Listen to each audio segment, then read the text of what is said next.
The piano can be a truly haunting instrument, in more ways than you might expect. Allow yourself to be transported by me, the incredible being scared, and Mew on piano. So get comfortable and let the darkness take control. When I was 14, my mother fell in love with classical music. It started with Tchaikovsky, playing from her portable Walkman to her blasting Bach in the kitchen CD player. I never cared for the music, but I knew how much she loved it. So I always made it seem like I was just as interested in classical music as she was. Every morning I woke up to the sound of classical music and the smell of bacon. When I walked into the kitchen, I would see my mother dancing while she cooked my breakfast. Those were one of the few moments I would truly share the same love my mother had for classical music. There was something about the soft music playing in the background while stuffing my mouth with my mother's extra greasy pancakes and butter toast that I loved so much. I never found a problem with my mother's passion until 4 men lugged a piano into our living room. My mother bought out 3 beginner piano books from her purse, and I knew that I was screwed. She already knew how to play the piano pretty well, and the only person that would need these books was me. Once the men left, she tapped on the piano bench, so I reluctantly walked up and sat down. From then on, my mother started to teach me how to play the piano. I never wanted to play any type of instrument, so I decided to act like I was completely unteachable. Whenever she told me how to play a certain note, I would always purposefully hit the next key over. When I sensed that she was getting upset, I would plant my face into my hands and complain about how difficult it was for me. No matter what I did, she would still make me sit on that piano bench with her for 2 hours a day. We would continuously practice the same song over and over until she lost her patience. This was now a part of my schedule, and I was about to just start actually trying. 2 months later, I was coming back home after school. I had decided that today was the day I would start trying to learn how to play the piano. When I got home, I found a random sedan in our driveway. When I walked into the door, I saw a very uninterested woman sitting on our couch. She had short black hair and looked to be in her mid-30s and had a permanent scowl on her face. The woman looked up at me and tried her best to produce a smile, only to show me the best example of what a fake smile should look like. I took a seat beside my mother on the piano bench and smiled back at the woman. She told me her name was Miss Wilson, and she was my new piano tutor. She lived 4 houses down from us and expected me to be at her house at 5 p.m. on the dot every Monday and Friday. Once the woman left around an hour later, my mother explained to me that she was tired of feeling like she was being a drawback on my passion for music. So she looked for a local piano tutor who we would be able to afford. The lady down the street contacted her yesterday, telling me she would be able to teach me for $30 a week. Once my mother heard that she used to perform for our town's symphony 10 years ago, she automatically accepted the offer. 3 days later, I went up to Mrs. Wilson's house and knocked on the door. When she opened the door, I did a very visible double take. She looked completely different. Mrs. Wilson was smiling a genuine smile and wearing a simple red skirt. She looked like she was 15 years younger than what she was. And when she greeted me with a hug, I felt a feeling of unease take over my body. When she hugged me, I knew for a fact that her hand grazed my butt, but I figured it was an accident. She grabbed my right shoulder and guided me to her piano. It was in her living room, but it was placed at an awkward angle. The piano keys were facing the couch, and the piano bench was right on the wall. When I took my seat, I noticed my back was right on the wall, and I was facing the couch. Mrs. Wilson took her seat on the couch and told me to take up my piano book and play the song I've been having difficulty with. I tried my very hardest and played the whole song with only 2 mistakes. I only made those mistakes because I noticed that every page I played perfectly, Mrs. Wilson's legs would start shaking up and down harder and harder.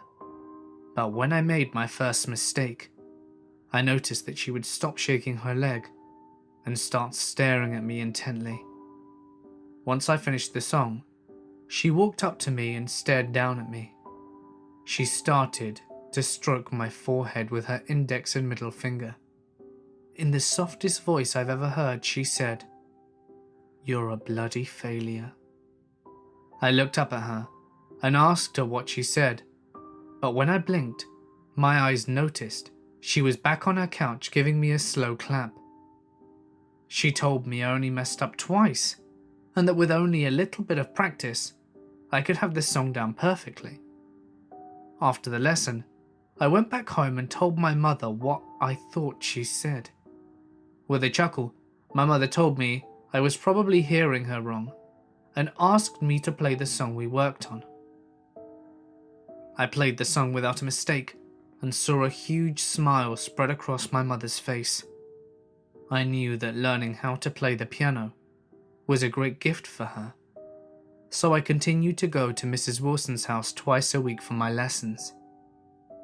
That Monday, she sat on the bench with me while I practiced a new song.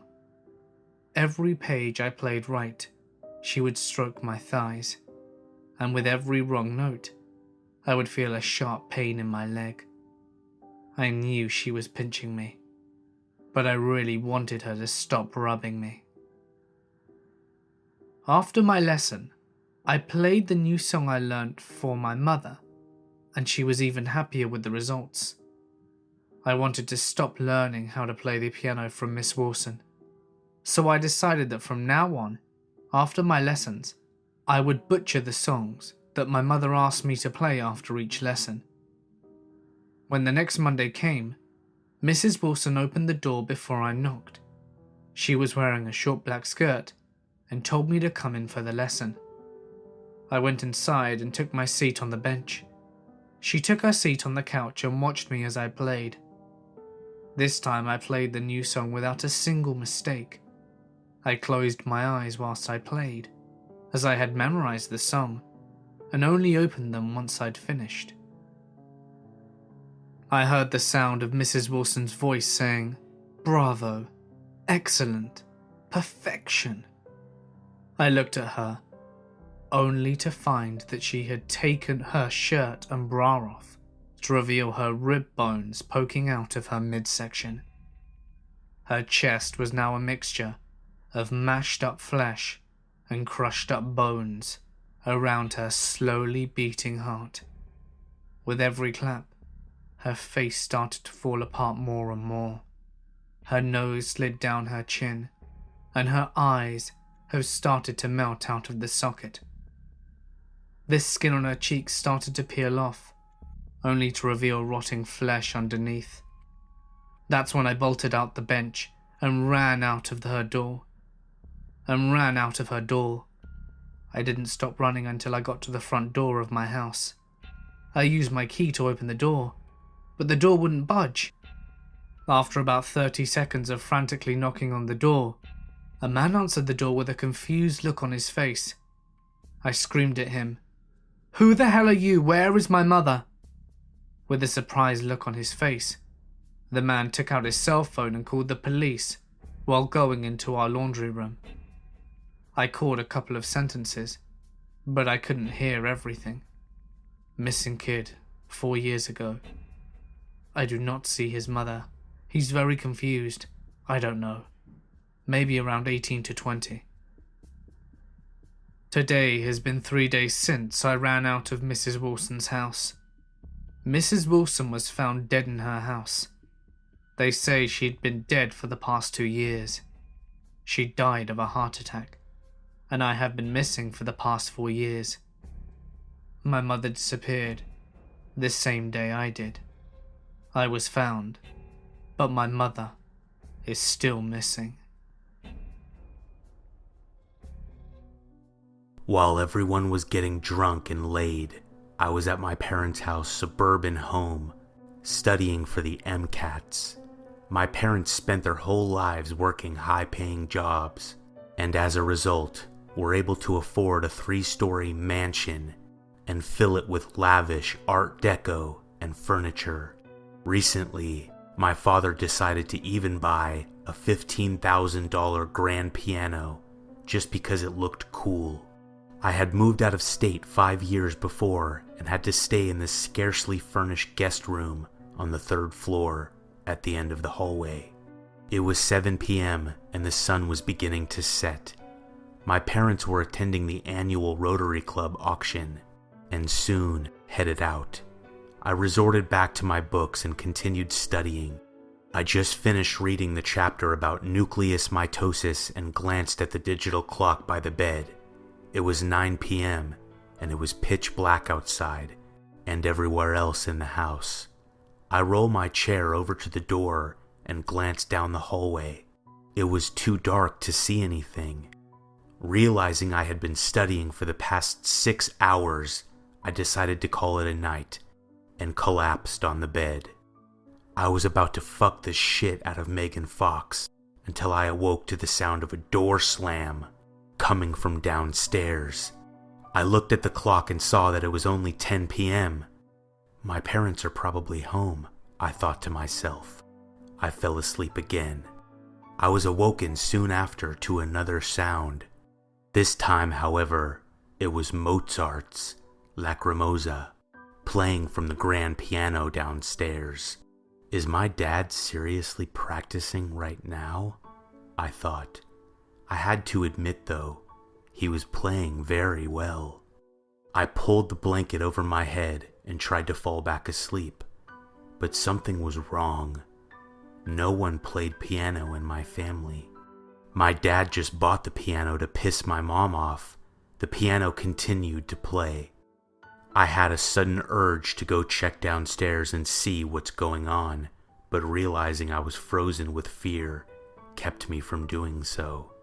Instead, I reached for the home phone and called my dad's cell phone.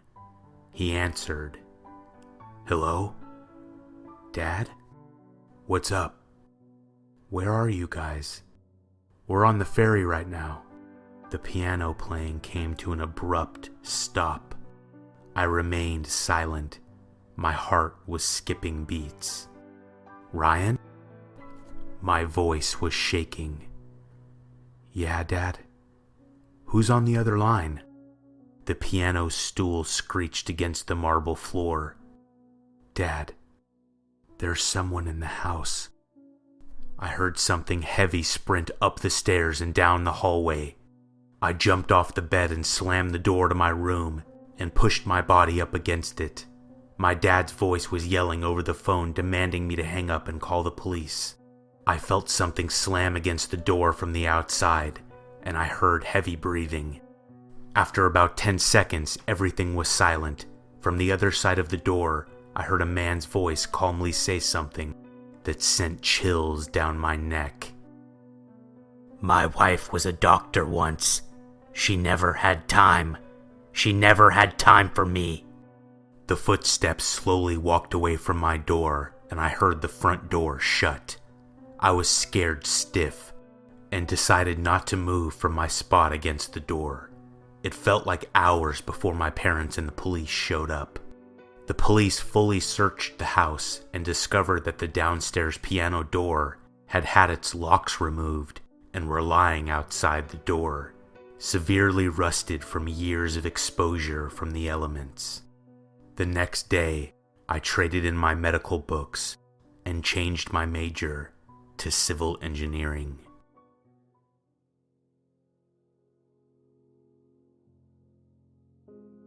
I am a musician, not one of grave importance or even outstanding ability, but still, I consider myself a musician. I can play with the best of them, and I know my way around an instrument or two. More importantly, I am a collector of various items ranging from the odd to the obscure. There is no rhyme or reason to my collection. It consists of anything that piques my interest that I can get my hands on. That is why, when I saw an advert on Craigslist for a vintage, rustic, red piano, I couldn't help but reach out to the seller. The ad seemed title normal enough. Old piano, free to a good home. I'd seen countless ads like this before. It was nothing out of the ordinary, and certainly nothing that would grab my attention. Still, I felt the need to click on it. Perhaps I was bored, or perhaps I liked the idea of not having to pay for a potential addition to my collection. Either way, I gave in to the compulsion. Upon clicking on the ad, I was greeted with an anomalous and intriguing story. It read something like this: I am offering my piano to anyone who is willing to come and pick it up. It is very old, but still playable. I can prove this upon your arrival. It is red and bears no brand markings. This is because it was made by my great-great-grandfather. This instrument is one of a kind.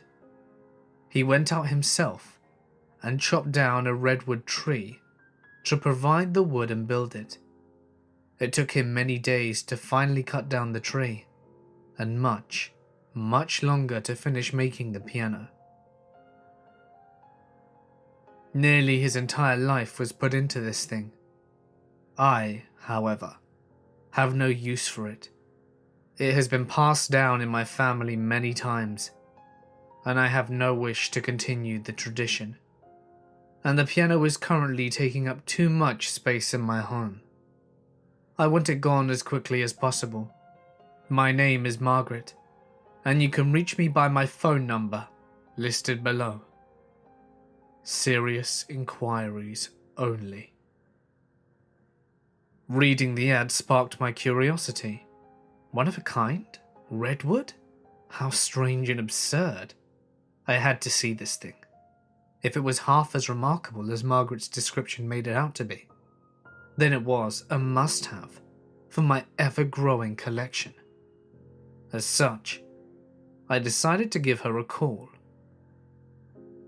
Margaret answered the phone after the first ring and immediately asked if this was pertaining to the piano.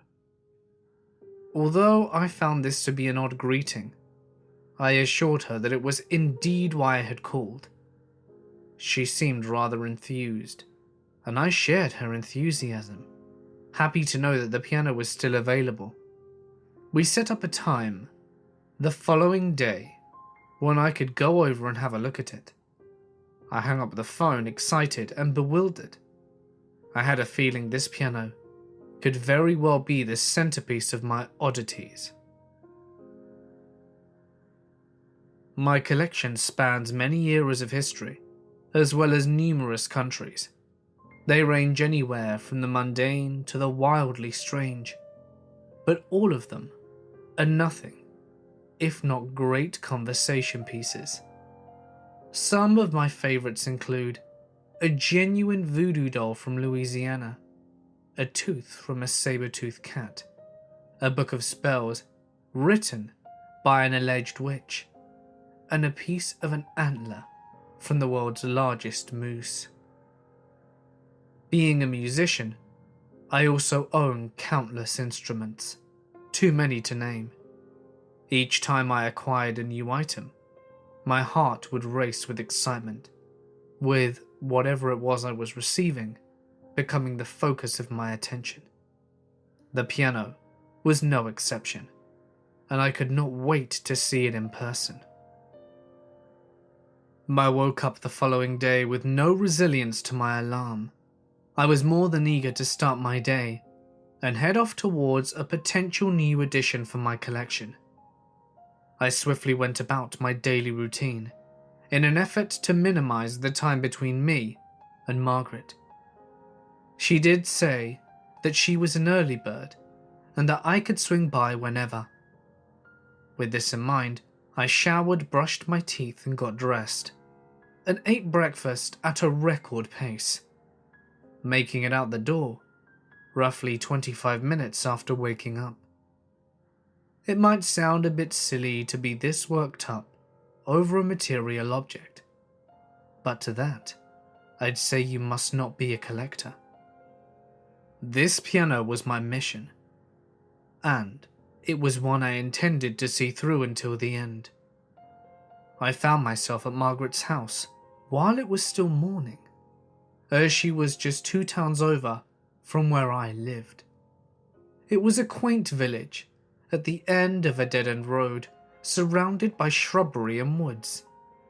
I noticed an old tire swing in the backyard, indicating that it may have been the house she lived in as a child.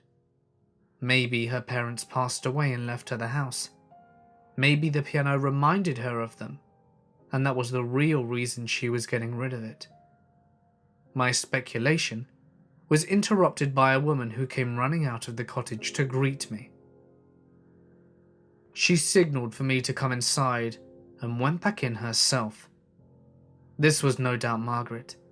I never told her which car I'd be in, but I assumed not many people came out their way to the middle of nowhere and parked in front of your house. I got out of my car and made my way up the stone walkway to the front door. I entered the house. Margaret seemed overjoyed to see me. It was something adjacent to a relative seeing you for the first time in a great while. It was odd but refreshing, and it certainly made things less awkward. We exchanged a few pleasantries before she rushed me over into the other room that contained the piano. I could tell that she was excited to show me, just as excited as I was to actually see it. I matched her pace as we made our way to the room. Upon entering the room, I stopped dead in my tracks. There, just a few yards away, was the piano, in all of its glory. It was a beautiful concoction of wood and ivory, the likes of which I'd never seen. It had such a striking red colour, giving it an illustrious and bold finish. And the design? It was magnificent. Simple yet magnificent. Highly original. And certainly one of a kind like Margaret had said in her advert. I stood there in awe with my mouth open. Margaret must have thought I didn't like it, because she quickly started going off on a sales pitch about its charm and history. She then went to sit down at the stool in front of it, and placed her hands over the keys. I tuned it yesterday after your call. Let's hear how it sounds. Margaret began playing a beautiful piece. Not only did she play, but she also sang as well. This is when I took my attention away from the piano and allowed myself to notice her. She was a young woman, maybe in her late 20s, very beautiful, very slender. She had silver highlights in her hair, giving it a strange albeit lovely luster. Her singing voice, accompanied by the wonderfully rich tone of the piano, captivated me in a way that I cannot describe. It surprised me to know that she not only played, but could also tune the piano. Her ad made it seem like she wasn't musically inclined at all. I allowed myself to be taken by the song until she finished.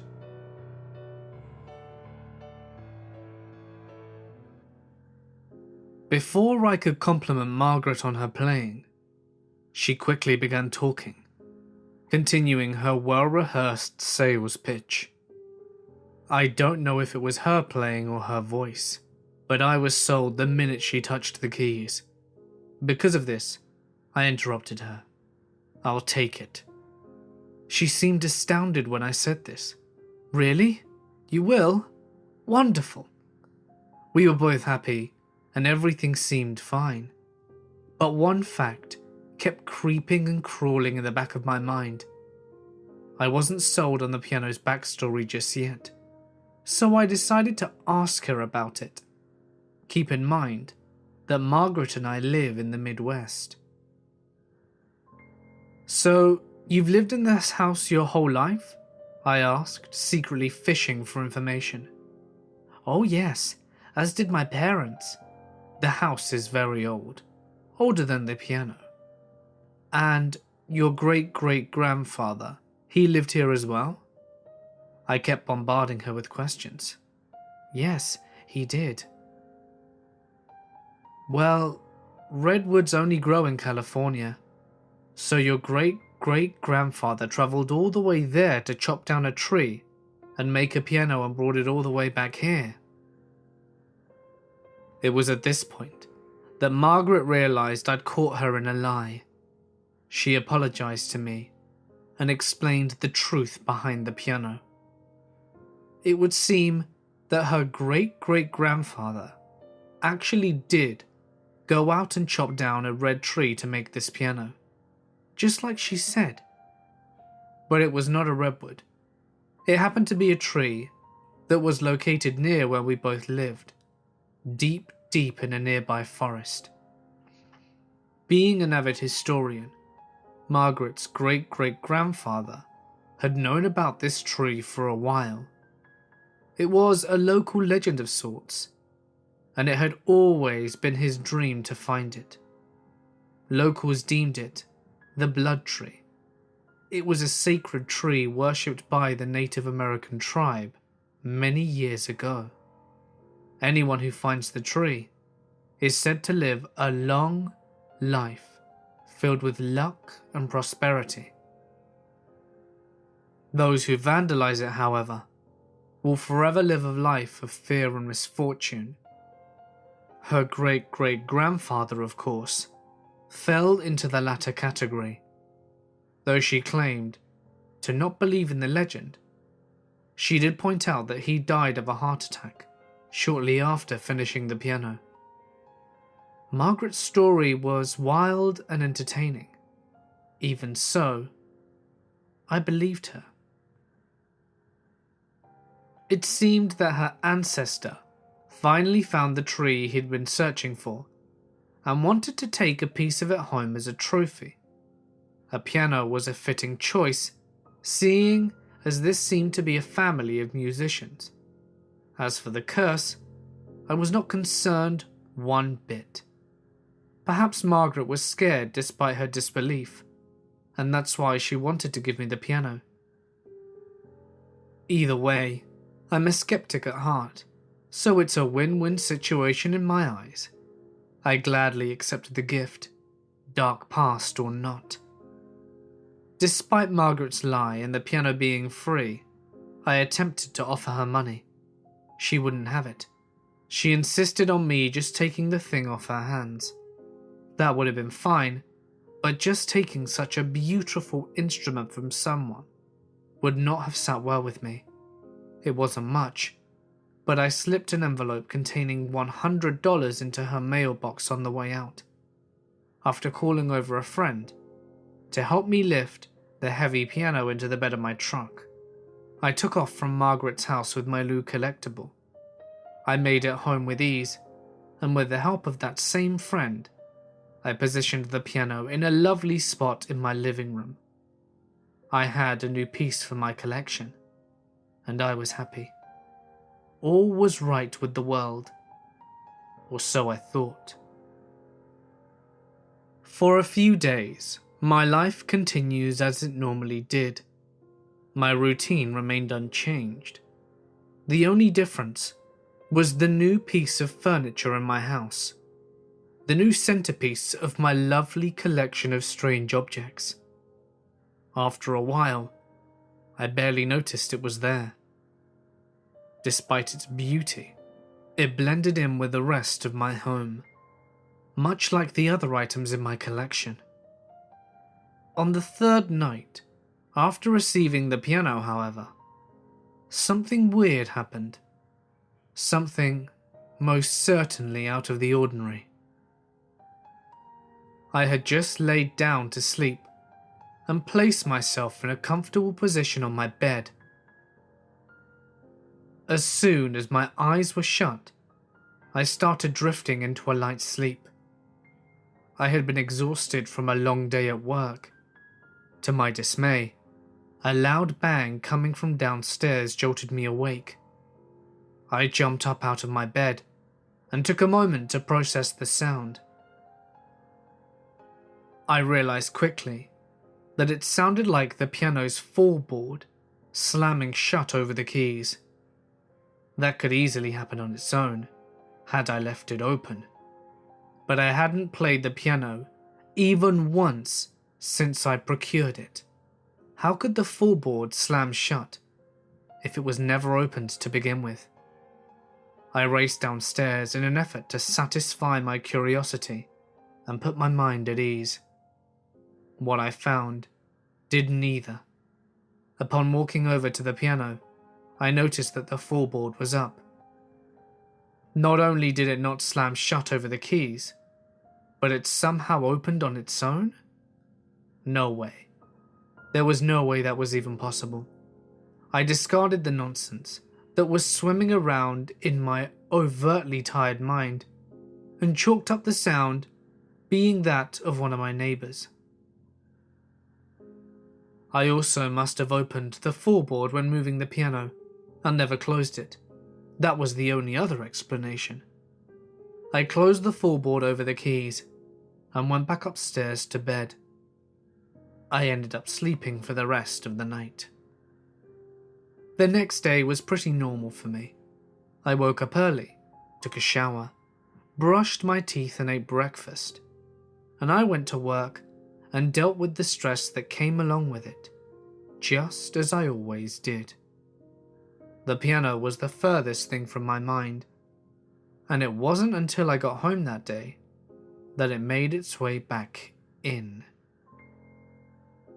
I opened the door to my house and immediately felt a cold gust rushed from within. This was strange, as I did not leave the air conditioning on, and it wasn't a particularly eventful day as far as weather goes. Brushing this off, I walked into the living room and set my jacket on the couch. I then looked up and noticed the piano. The floorboard, it was up. That couldn't be. I knew that I closed it the night before when I was getting up to inspect this strange sound. This got me thinking, was someone in my home? I sped around my house at full speed with a kitchen knife in hand, ready to attack an intruder if there was one. I raced up and down the stairs, covering every inch of the house. I checked and rechecked every room, making sure I was completely alone. As it turned out, I was. Eventually, I found myself back in the living room, in front of the piano.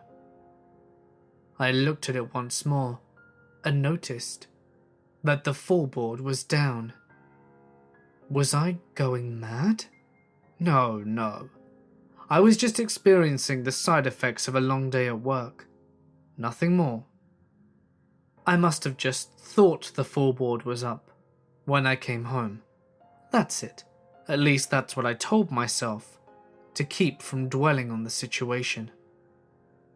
Still frazzled from the stressful day I had, I made my way to my bedroom and attempted to catch some shut-eye. I changed out of my work attire and into my nightwear, then plopped down on my warm and comfortable bed. A good end to a bad day, I thought.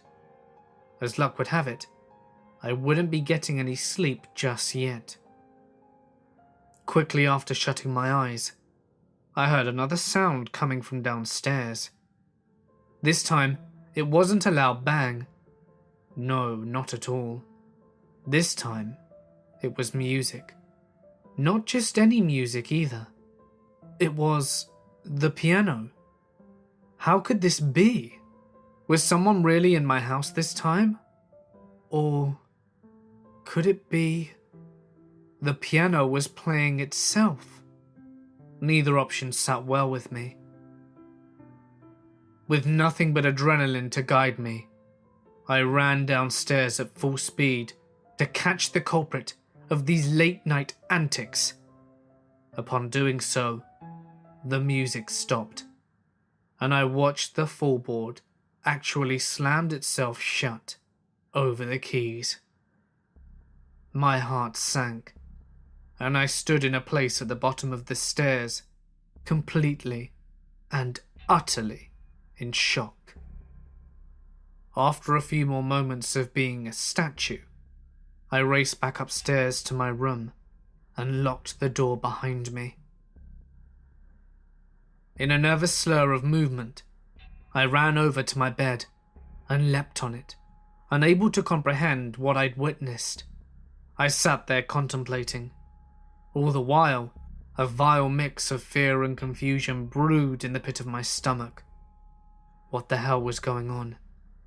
Eventually, the fear and confusion subsided, allowing melatonin to take over and do its job. I fell asleep and managed to stay that way until morning. I woke up to the sound of my alarm clock early the next day. I sat in bed for a few moments and wondered if the events from the previous night were nothing more than a dream. Now, I knew this wasn't the case, but I gave in to the notion anyhow. Living in a state of denial was better than living in a world where I was going insane. I was so good at indulging in this falsehood that I actually managed to convince myself that it really was a dream, or at least the product of an overactive imagination. It was a splendid defense mechanism, and one that allowed me to go about my day without fear or unease. I left, went to work, came home, and went back to bed. Everything was back to normal, just because I told myself it was. But lies only stretch so far. Eventually, the truth catches up to you when you least expect it. As I laid there in bed, ready to sleep through the night, I heard the piano once more. I jumped out of bed rather abruptly and assessed the situation. What the hell was happening here? Was I truly going mad? If not, was this instrument really playing itself? Was there really an underlying layer of this world governed by laws of the supernatural, allowing this piano to be haunted in some way? I thought about it for a few moments as the song went on, and then it hit me. This wasn't paranormal. No, it couldn't be. This was a cheap parlor trick. Margaret created quite the jest. She outfitted this piano to play itself, much like the player pianos they had in saloons way back when. This was just a prank, a laugh at my expense. That's why the damned thing was free. I ran downstairs to solve the mystery once and for all. Of course, as soon as I hit the bottom step, the piano stopped playing. I walked over to it calmly, confident in my new theory. I opened the thing up and looked inside, begging the piano to divulge its inner workings to me. It did, but I was surprised by the results. This was just a normal piano. Nothing extra was added in its creation to make it play by itself. Nothing at all. Stunned by this new realization, I stepped back from the piano. My calm demeanor was no more. I stared at the red wood and ivory keys before me, and almost felt compelled to ask, "What are you?" Instead, I remained silent. The silence, however, was quickly obliterated by the sound of music as the piano began playing by itself once again. I wanted to run, but terror kept me still. I watched as the horror unfolded in front of me. The keys were being pressed down harder than before by some unseen force. The piece was also being played at a faster tempo. And if that wasn't enough, picture frames began falling off the wall. It felt like the house was shaking, albeit slightly. A lamp in the corner then fell over, bringing my attention to that side of the room. And that is when I saw it. Standing right outside of my living room window was a dark figure. I couldn't make out any features on it. The moonlight was not enough to reveal this living silhouette's identity. I gained some composure and ran back up to my bedroom. I locked the door behind me and climbed back into bed. All the while the song raged on. The house continued to shake. The dark figure, for all I know, it could have made its way into the house. Knowing this, my heart and thoughts raced at an equal rate. I was beginning to believe that I was neither crazy, nor did Margaret rig the piano to play on its own. This was something entirely different, something not of this world. Just as I came to this realization, the music stopped. So did the shaking. With nothing left to do, I slept. It was no easy task, but fear has to taper off at some point. It evidently did, allowing me to escape the madness of my world and enter the realm of the unconscious. I would have been grateful for this, had it not been short-lived. I awoke a few hours later to a house filled to the brim with utter silence. Honestly, it was so silent that I immediately took notice. Normally I'd hear at least the house creaking, or even the buzz of nature from outside, but none of these sounds were present. I got up and looked out my window for a clue. The world outside my room was still. No wind, no cars, no animals, and no people. Nothing. It was peculiar. Sure, it was the middle of the night. But where were the crickets chirping, the frogs croaking, the trees swaying? Where was the life outside my home? For the matter, where was the life within it? I seemed to be the only moving facet in an eerily frozen world. I hesitantly ventured downstairs for any further indication as to why everything seemed to be suspended in time. As I reached the bottom step, I looked over the piano. There was something off about it. I walked over to it and realized that a few of the keys were pressed down. I attempted to touch them, but they would not budge. In pressing the other keys, I realized that none of them would budge at all. Unsettling? Yes, but not so much compared to what I saw when I left the piano. It was so dark I almost didn't see it. Standing completely still next to the piano was that dark figure. When I noticed it, I jumped and let out an awkward and fearful grunt of sorts. The figure did not react. It was as if it was inanimate, along with the rest of the world. I decided to use the opportunity to my advantage. I crept over to the figure to get a better look at it. I noticed that it was wearing some sort of dark cloak, one that covered its entire body. In the face of the shroud, I saw nothing but pure darkness. I cautiously attempted to pull off the hood, but much like the piano keys, it would not budge. I stood there staring at the figure for a few more seconds before a familiar sound filled the room. The piano started playing again, and in an instant, the world came to life. I could hear with it the sounds of my house, as well as those of the outside world. I also noticed that the figure in front of me had a swirling aura of energy surrounding it. It was a pelt of darkness, wrapped around the shadowy figure, cloak and all. Before I could even react to its appearance, the dark figure hastily reached out to grab me with a skeletal hand. I fell backwards in fear. Scrambling to get up, I managed to stand upright and make a run for it. I bolted towards the front door, rushed through it, and raced to my car. I got in, hot-wired the damn thing as my keys were inside, and took off.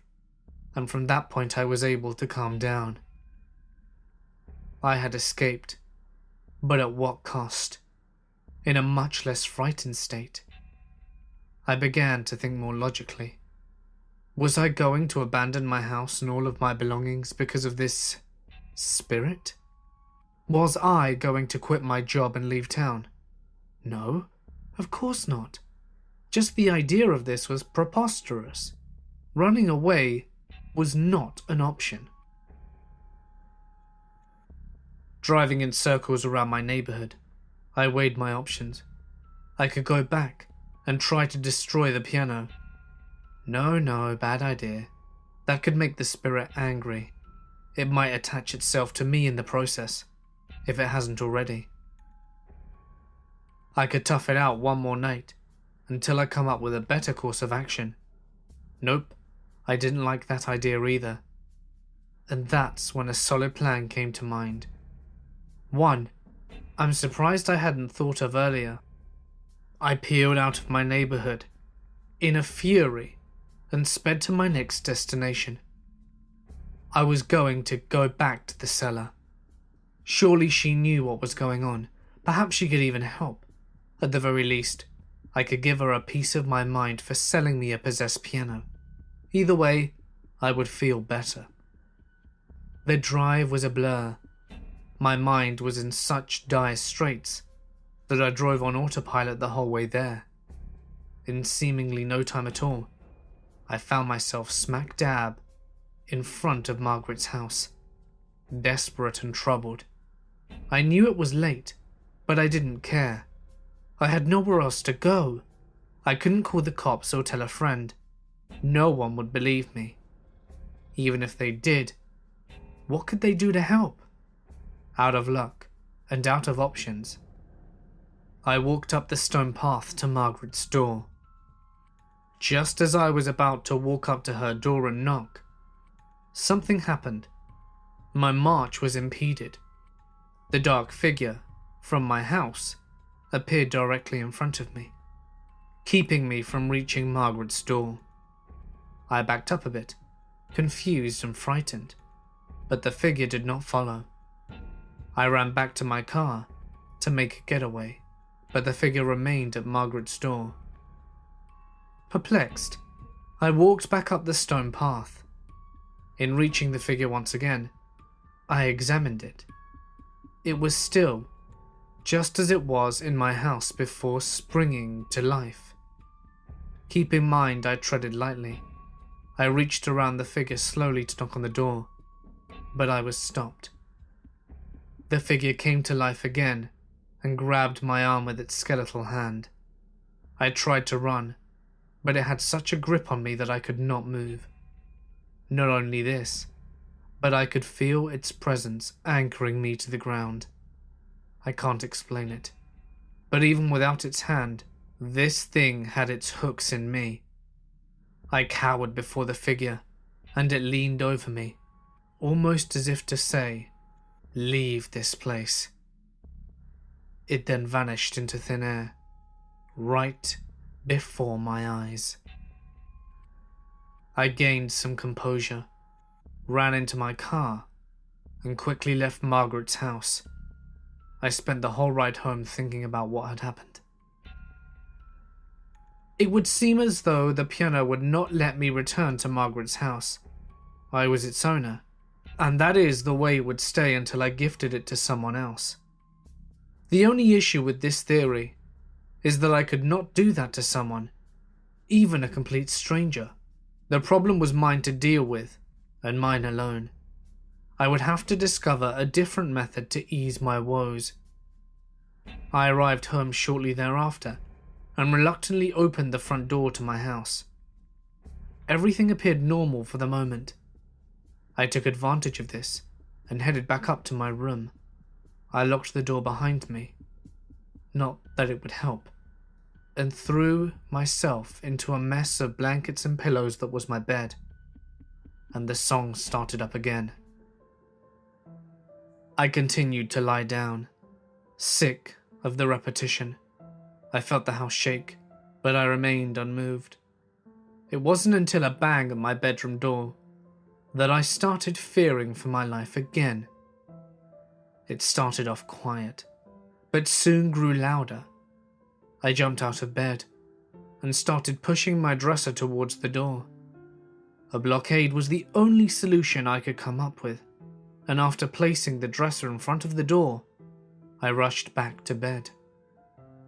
Inspecting the door while the banging continued, I realized that both the door and the dresser were moving. It was slight but noticeable, and before I knew it, the dresser toppled over onto the floor, spilling its contents as it did. Safety was too much to ask for, it seemed. I covered myself in a blanket, attempting to tune out the ruckus around me. The banging persisted, but I chose to focus instead on the song. For the first time, I allowed myself to properly listen to it. Upon doing so, I was pleasantly surprised.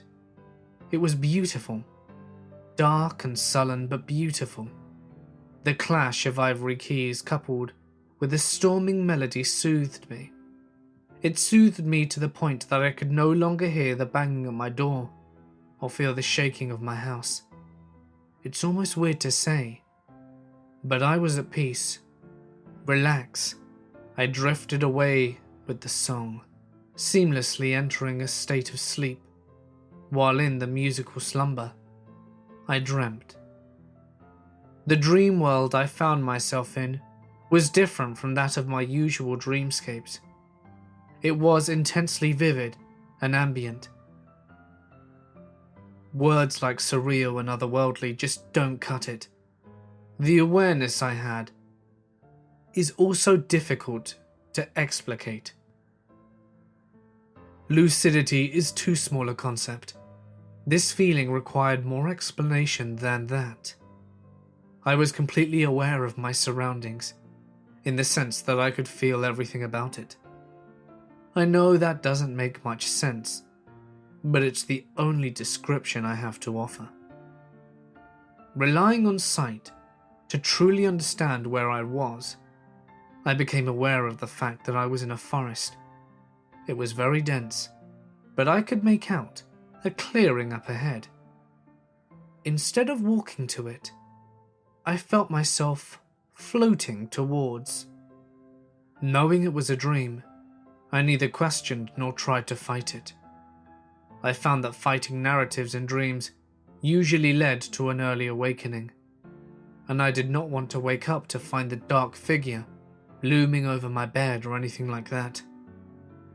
I eventually reached the clearing. It was some sort of meadow. In its center was a tree, a very large tree, a red tree. All at once I knew where I was. I could feel it too. This was the blood tree. This was the precursor to my piano, the building blocks of a haunting in the form of a plant. Just as I took in the sight of the tree, a person stepped out from behind it. He walked over to me as I watched. It was a Native American. I'd never seen one in real life, but I could still tell. He didn't look exactly like the ones portrayed in documentaries, but he wasn't all that dissimilar either. He was most certainly a Native American. I was sure of it. He didn't speak. He simply pointed to the tree. That is where the piano began leaking into my dreams. I could hear the song playing from downstairs as glowing lines ran up and down the tree. It was amazing, for lack of a better word. The Native American then walked back over to the tree and put his hands on it. He motioned for me to do the same. Confused and awestruck, I went over and obliged. In placing my hands on the blood tree, I felt its bark. It was remarkably lifelike feeling, especially considering that I was in a dream. I also felt the glowing lines racing past my skin. It was an incredible sensation. I looked over at my new friend and noticed that his eyes were closed. He was in some sort of trance. Bewildered, I decided I should do the same, and so I did. With my eyes shut, I was greeted by visions of the tree's early life and purpose. They were visions of sight as well as emotion. I could feel everything that these people felt as they worshipped this ancient plant. It was breathtaking. The tree wasn't always red. It used to be a normal color. The red is none other than blood. But there weren't any sacrifices made there. Nothing like that. Willing Native Americans came up to the tree every year, sliced their hands open, and placed them on the tree. Their blood then dripped down its exterior. The glowing lines must have been the blood of each individual, lifelines if you will. These people were celebrating life and trying to become one with nature. This tree was the anchor that kept their community together, that kept their family from falling apart. This is where they would play music, laugh, dance, and enjoy each other's company. This is where they enjoyed life. They were free from judgment and the worries of day-to-day stress. They were at peace in this one spot, at this one tree. My visions eventually led me to the burying of their dead. This too was done at the tree. Every native in this group was buried under the blood tree. One of the elders would then play a song on a small ocarina-like instrument. I recognized it right away. It was the song the piano had been playing every night. It was their song of death. Abruptly, I snapped out of the trance, and I found myself back at the tree. My friend was now sitting on the ground next to me, back against the bark. He had the instrument from my vision in his hand, and he began playing the song of death. I listened intently, but he would not finish. Instead, he handed it to me, motioning for me to play. I hesitantly accepted the invitation. I managed to get the hang of the potato-shaped ocarina rather quickly, as it was a simple instrument. As such, I began playing the song. The strangest thing happened when I did. The tree began wilting. Its bark changed from red to black as its leaves started falling. I stopped playing, but the Native American motioned with his hands for me to keep going, and so I continued. I kept playing the song and the tree kept wilting. My friend was ecstatic. Somehow, this is what he wanted, but I didn't know why. You know how something in a dream can be so perplexing? And it isn't until you finally wake up that you truly divulge its meaning? That's what happened here. Before the tree could fully perish, I woke up in my bed at home. I was consumed by an instant revelation. Margaret's grandfather had taken away these people's headstone. More than that, he took away their connection to nature, as well as with one another. The trees and its spirits needed to be put to rest, once and for all. There was only one way to do it. I needed to play the Song of Their Dead on the piano, the whole way through, without interruption. I can't explain how I came to know this. The culmination of emotions I felt in the dream, joy, tranquility, confusion, sadness, they all seemed to point me in this direction. I know it doesn't make any sense, but to me, it did.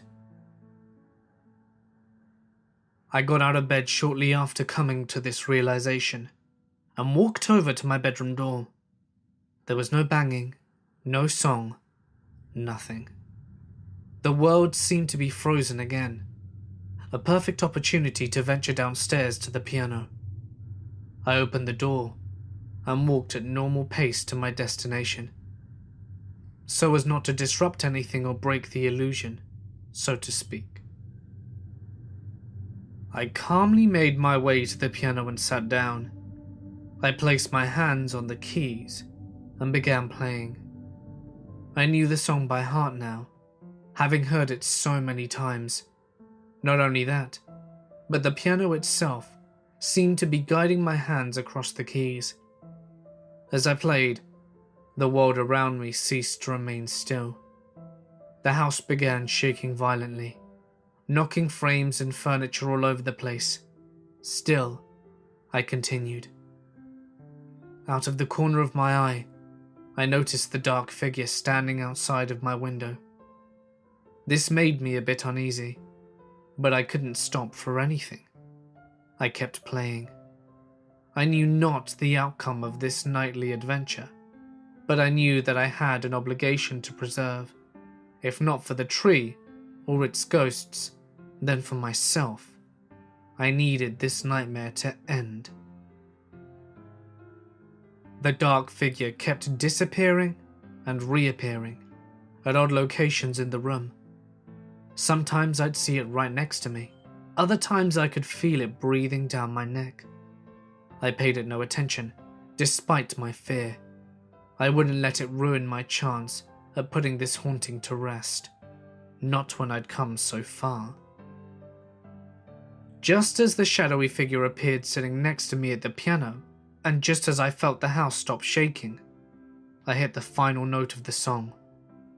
How it felt can't be described in words. Cathartic is a good attempt, but no way near as alleviating as it actually felt. It was like a huge weight was lifted, not only off my shoulders, but off the shoulders of many others too. It was an indescribable experience. Basking in elation, I turned my head and noticed that the dark figure was sitting next to me. It didn't look the same, however. The swirling vortex of darkness surrounding it was gone. It now seemed to be nothing more than a cloaked man. He slowly reached up and pulled the hood down from his head, and I watched. It was my friend, the Native American from the dream. But how? Before I could bombard the man with any questions that I may have had, he looked at me and smiled before vanishing. It has been many months since I was haunted by the piano, and I haven't heard a peep out of it since. It's still sitting in my living room, and I do enjoy playing it from time to time. It is my best guess that my theory worked. I somehow had a hand in laying a tree as well as many spirits to rest. The ordeal still begs the question though, who was the cloaked man? Was he some form of death who wanted the souls of countless Native Americans put to rest? Or was he a Native American himself, one of the many spirits trying to cross over to the other side? Either way, my perception of the supernatural and paranormal has been completely reversed. How could it not be after what I've been through? I've come to another conclusion as well. For as long as I live, I will never buy another piano off Craigslist ever again. I was homeless for a few years after I turned 18. I was kicked out of my home by my mother because I was a fuck-up and I had to live the hard life of being a bum. Being homeless leaves you with a permanent feeling of anxiousness and a sliver of fear buried within you at all times. You expect anything because you always have to be on edge. The main problem I had with being homeless was sleeping. I was getting enough money from working side jobs to not have to worry about food or clothes, but finding a suitable place to sleep was difficult. You always had to keep in mind being detected. Sleeping in the woods was uncomfortable, but the odds of a cop waking you up and trespassing you are slim. I drifted around sleeping in unconventional and uncomfortable areas for quite some time, before I discovered an abandoned church off a side road. The church was in pretty good condition, and it was hidden off a side road, so the odds of getting arrested for sleeping there were low. The pews were torn out, and the stained glass windows were murky, with dirt and dust. But there was a roof and 4 walls, and it wasn't infested with animals, so it was heaven. I brought a sleeping bag and some blankets, and I slept there for about a week, while I was trying to save up money to get an apartment for once. After a week of sleeping there, I came back to the church after a day of working and settled down in my sleeping bag, ready to go to sleep, when I heard the unmistakable sound of a piano. 2 keys being hit repeatedly. My pulse instantly skyrocketed, and I grabbed the knife I kept on me at all times. I didn't even know there was a piano in the church, so where the fuck was the sound coming from? I slowly got up with the knife in my hand and started packing my things up. I was getting the hell out of there. As I slung my backpack over my shoulder, the sound of the piano cut off and was replaced by the sound of a door creaking open, slowly. I froze again and stared out towards the altar where the sound was coming from. It was dark, and I didn't want to turn on the flashlight on my phone. So I stood there breathing heavily while I was willing my eyes to adjust to the darkness. The door behind the altar was swinging open by itself.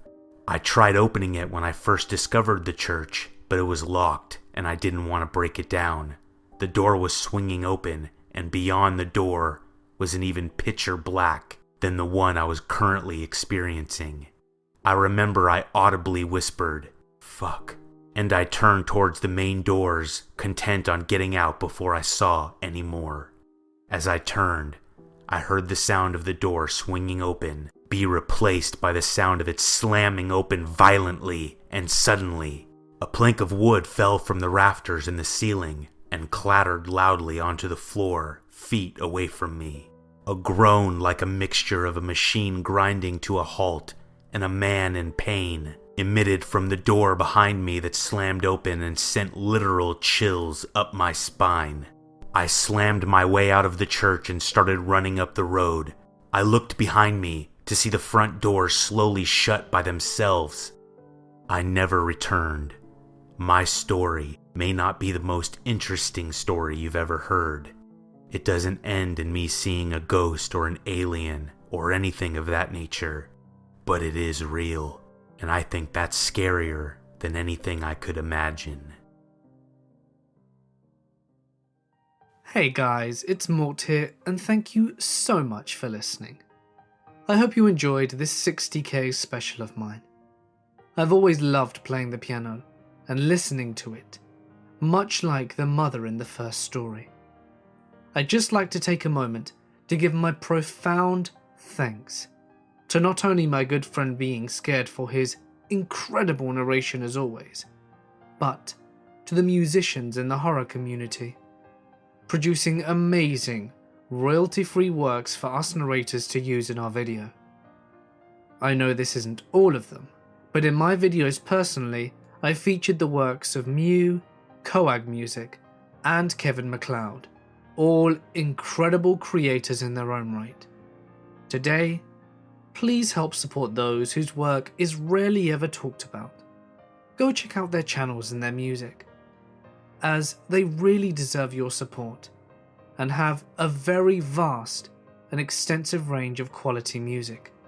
And who knows, you may even enjoy listening to it in the background from time to time, as I do.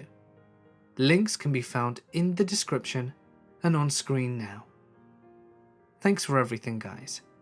Stay awesome, and I'll see you in the next one.